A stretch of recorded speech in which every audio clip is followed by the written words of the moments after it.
Assalamualaikum warahmatullahi wabarakatuh. Anak-anak yang solih-solihah level 6 semuanya, bagaimana kabar kalian hari ini? Semoga senantiasa sehat dan tetap semangat dalam belajar.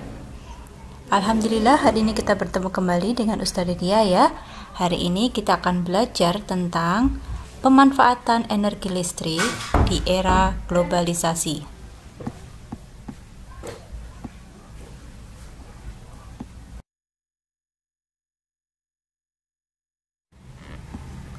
Listrik memiliki peran penting di era globalisasi karena perkembangan teknologi di berbagai bidang didukung oleh peran listrik sebagai sumber energi di dalamnya. Listrik dihasilkan di pusat-pusat pembangkit listrik menggunakan berbagai macam sumber energi. Di antaranya ada air, angin, panas matahari, dan sebagainya ya.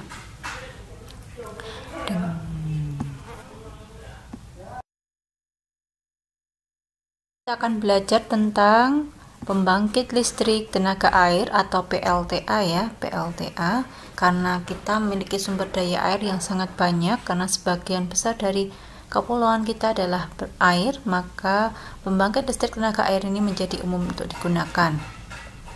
Nah, ini gambaran secara sederhana dari pembangkit listrik tenaga air yang ada di negara kita. Dengan penjelasannya sebagai berikut ya, itu ada nomor-nomornya. Kita lihat penjelasannya pada slide selanjutnya. Cara kerja dari pembangkit listrik tenaga air tadi, kita akan lihat yang pertama, air dari waduk atau sungai besar masuk melalui pintu ya. Air dari waduknya ditunjukkan dengan nomor 1, kemudian masuk melalui pintu yang ditunjukkan dengan nomor 2 yang diatur oleh katup pengaman nomor 3 ya. Kemudian air kemudian masuk ke tangki pengaman tekanan pada nomor 4.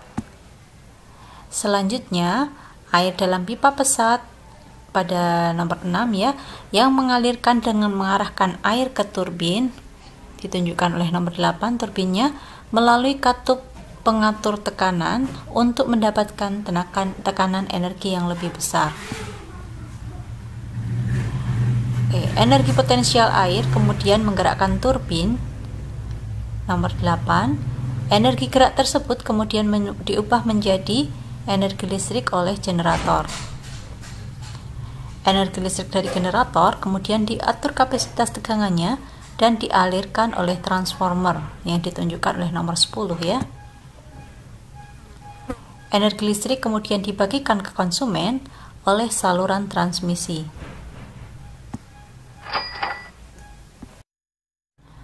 Komponen utama pada semua pembangkit listrik adalah turbin dan generator atau dinamo. Turbin itu harus bergerak untuk menghasilkan energi gerak yang akan diubah menjadi energi listrik oleh generator.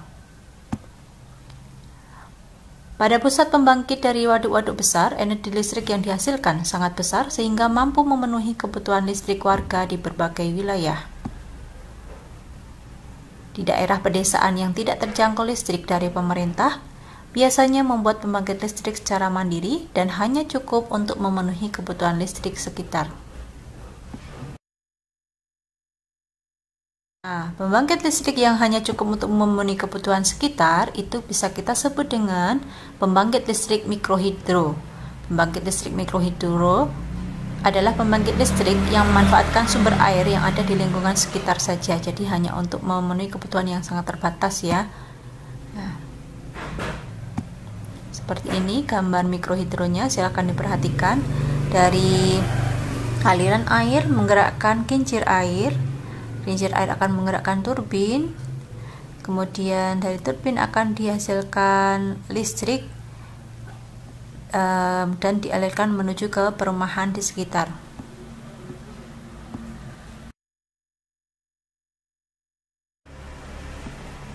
Kita lihat sekarang bagaimana listrik bisa sampai ke rumah kita ya. Kita lihat gambarnya ya. Di atas ini adalah gambar bahan bakarnya, kemudian pembangkit listriknya, kemudian penaik tegangan, saluran transmisi, saluran distribusi, kemudian sampai ke pelanggan listrik atau rumah kita. Penjelasannya akan ada di slide selanjutnya. Kita lihat bagaimana cara listrik masuk ke rumah kita. Setelah energi listrik dihasilkan di pusat pembangkit, energi tersebut kemudian dinaikkan tegangannya oleh transformator penaik tegangan hingga 500 kV.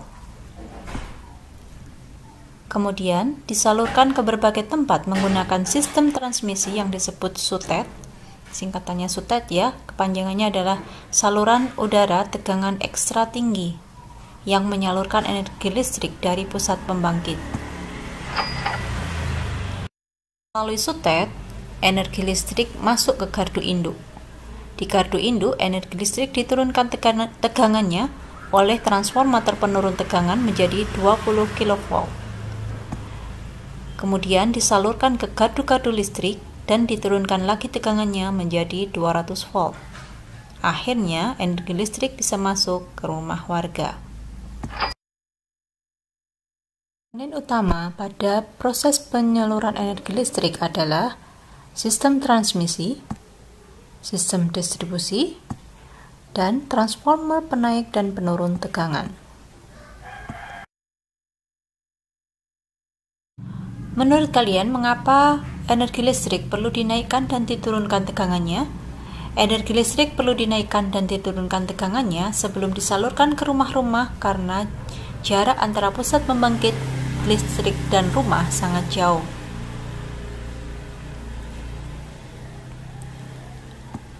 Dengan menaikkan tegangan energi listrik, menjadi tidak kehilangan banyak daya ketika proses transmisi. Sedangkan penurunan tegangan listrik bertujuan menyesuaikan tegangan yang dibutuhkan oleh alat listrik di rumah-rumah.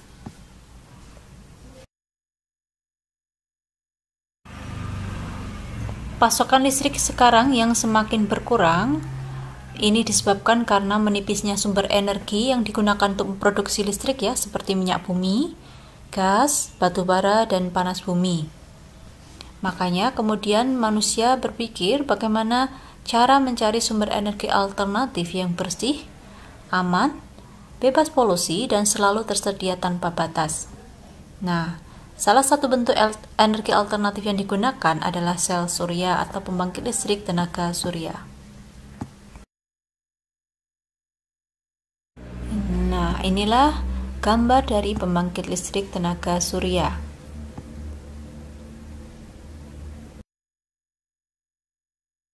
Lihat sekarang cara kerja panel surya atau sel surya atau pembangkit listrik tenaga surya. Secara sederhana, cara kerja panel surya adalah dengan menyerap cahaya matahari dan menampung energi yang dihasilkan ke dalam sebuah baterai. Dengan demikian, sistem bisa berjalan meskipun sore hari, malam hari, atau saat hujan. Selain itu, kabel listrik yang terintegrasi dengan instalasi listrik yang ada di rumah.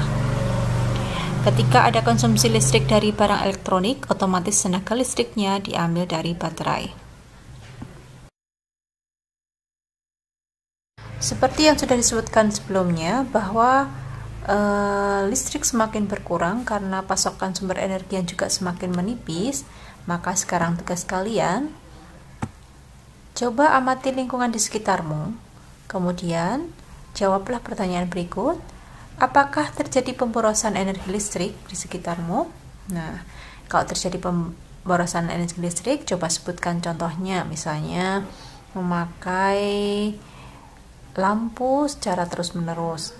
Kemudian menurut kalian, bagaimana cara kalian berhemat listrik? Tuh, kemudian jangan lupa tulis di buku PDR, kemudian difoto dan kirimkan lewat JJR. Mutiara Al-Quran dari pelajaran kita hari ini adalah: Dialah Tuhan yang perlihatkan kilat kepadamu untuk menimbulkan ketakutan dan harapan, dan Dia mengadakan awan mendung. Quran Surat Ar-Ra'd ayat 12. Kilat di sini sebagai makna tersirat dari listrik tadi ya, hubungannya dengan listrik. Oke, anak-anak yang salih-salihah, itu saja pelajaran kita hari ini tentang pemanfaatan energi listrik pada era globalisasi. Insya Allah kita akan bertemu kembali dalam pertemuan selanjutnya. Insya Allah cukup untuk hari ini. Tetap semangat belajar dan murojaah. Wassalamualaikum warahmatullahi wabarakatuh.